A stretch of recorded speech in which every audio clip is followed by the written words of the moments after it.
Aplix, tontonannya anak kedokteran.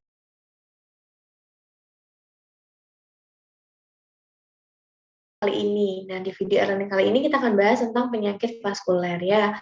Adapun learning outcome yang akan kita bahas, yang pertama definisi, kemudian gejala dan tanda, serta terapi dari kasus penyakit vaskuler. Ya, outline-nya pertama tentang gangguan arteri, kemudian gangguan vena, dan penyakit Kawasaki. Ya, kita mulai dari gangguan arteri dulu. Ya, nah gangguan arteri itu yang pertama ada acute limb ischemia atau ALI ya, itu karena trombosis arteri. Nah, onsetnya akut, ada nyeri, pucat dan sianosis, kemudian kalau berat bisa terjadi gangren dan pulsasinya tidak ada. Kemudian yang kedua adalah ada Buerger disease atau thromboangitis obliterans ya. Itu karena pasien merokok, jadi ada nyeri, kehitaman dan nekrosis. Seperti ini ya. Kemudian ada PAD, peripheral artery disease. Nah, itu bersifat kronis, nyeri pada kaki, kalau berat bisa jadi gangren. Nah, terapinya pemberian heparin atau LMWH ya. Oke, klasifikasi PAD itu ada stadium 1 sampai 4. Stadium 1 itu asimptomatik, stadium 2 itu claudicatio intermittent, ya di mana nyeri memburuk saat aktivitas dan membaik saat istirahat. Kemudian stadium 3 itu nyeri saat istirahat, stadium 4 critical limb ischemia. Jadi ada nekrosis atau gangren ya. Oke. Next kita akan bahas tentang Takayasu arthritis ya. Jadi itu adalah kondisi di mana nyeri dada dan etiologinya karena autoimun. Ingat ya, tekanan darah kanan dan kiri atau tangan dan kakinya berbeda. Faktor resikonya sering terjadi pada wanita usia subur dan penunjangnya dengan angiografi dan terapinya dengan pemberian steroid. Oke, ini Raynaud disease. Ya, Raynaud disease ini nanti tangannya akan menjadi putih saat terpapar dingin. Gas banget ya, kalau dingin dia putih. Raynaud disease. Oke, next kita akan bahas tentang gangguan vena ya. Gangguan vena yang pertama itu ada DVT, deep vein thrombosis ya. Deep vein thrombosis itu sering terjadi akibat duduk atau tidak baling lama atau naik pesawat lama, itu dia mendadak ya, kemudian nyeri, kemerahan dan hangat ya. Pulsasinya masih ada. Terapinya dengan pemberian heparin atau LMWH ya. Kemudian next kita akan bahas tentang chronic venous insufficiency atau CVI ya, itu akibat berdiri lama seperti SAPAM, SPG ya. Nanti ada nyeri, ada hiperpigmentasi sampai ukus dan terlihat gambaran berkelok-kelok, tapi pulsasinya masih ada. Kemudian varises, kalau varises ini hanya terlihat gambaran berkelok-kelok di kaki, tidak nyeri dan pulsasinya masih aktif. Terapi ini adalah dengan pemberian stok. Oke, next kita akan bahas tentang penyakit Kawasaki. Nah, penyakit Kawasaki itu ada kriteria diagnosisnya teman-teman. Yang pertama, demam lebih dari 5 hari plus 4 dari tanda klinis berikut ini yang tidak dapat dijelaskan oleh proses penyakit lain.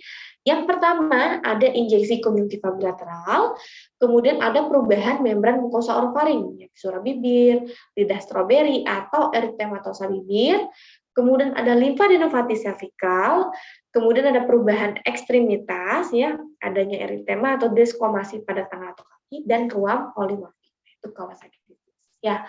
Oke, next kita akan bahas tentang koaksio aneurisma dan diseksi aorta. Nah, koaksio aorta adalah penyempitan aorta yang menyebabkan obstruksi aliran darah pada arkus aorta. Nah, pada pasien dapat ditemukan perbedaan tekanan sistolik yang diukur pada ekstremitas atas dan ekstremitas bawah. Jadi pembandingnya adalah ekstremitas atas dan ekstremitas bawah. Nah, tekanan darah sistolik tinggi terukur pada ekstremitas atas, nah tekanan darah sistolik normal atau rendah pada ekstremitas bawah. Ya, kemudian ada keterlambatan denyut nadi antara radialis dan femoralis. Ya, itu bisa juga kita duga dengan koaksio aorta. Kemudian aneurisma aorta.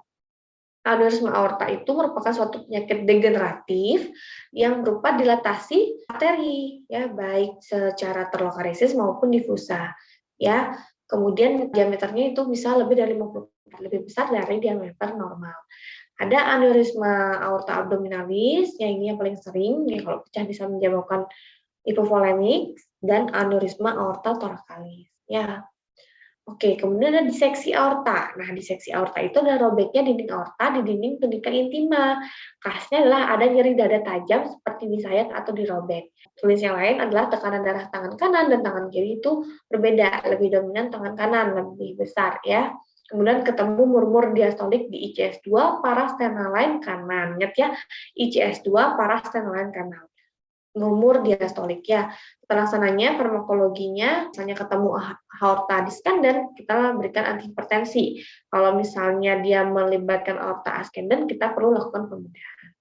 Ya, nah menurut dibagi menjadi 1, 2, dan 3. Kalau 1 dia kena ascendens dan descendens, kalau 2 itu ascendens saja, kalau 3 itu descendens.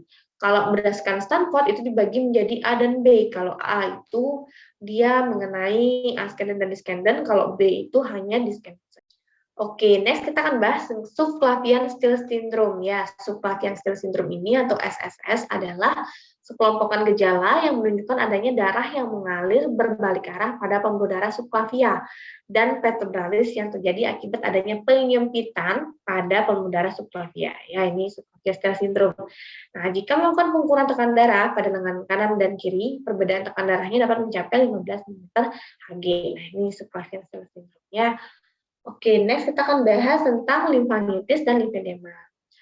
Nah, limfanitis adalah suatu penyakit inflamasi yang terjadi pada saluran limfa.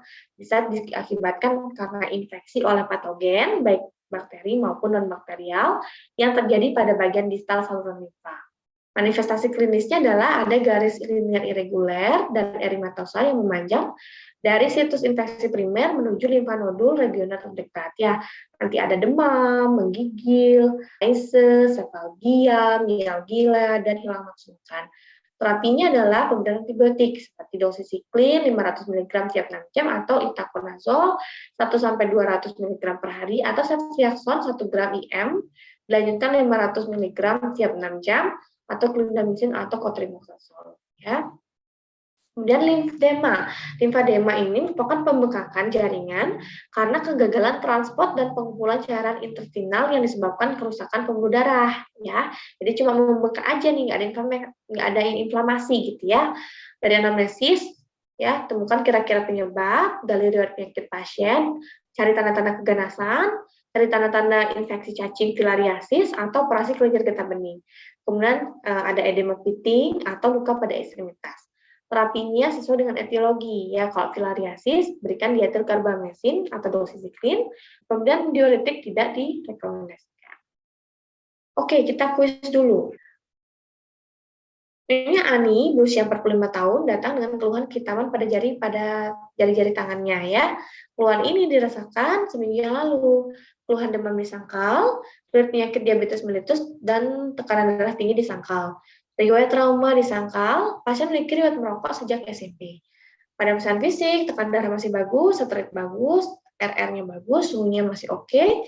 Jadi pasien tanpa kehitaman dan teraba dingin. Oke, karena dia merokok, terkait kehitaman yang jelas banget sih thromboangitis obliterans. Ya, jadi jawabannya A. Oke, sekian untuk video kali ini. Sampai jumpa di video berikutnya. Bye-bye. Aplix, tontonannya anak kedokteran.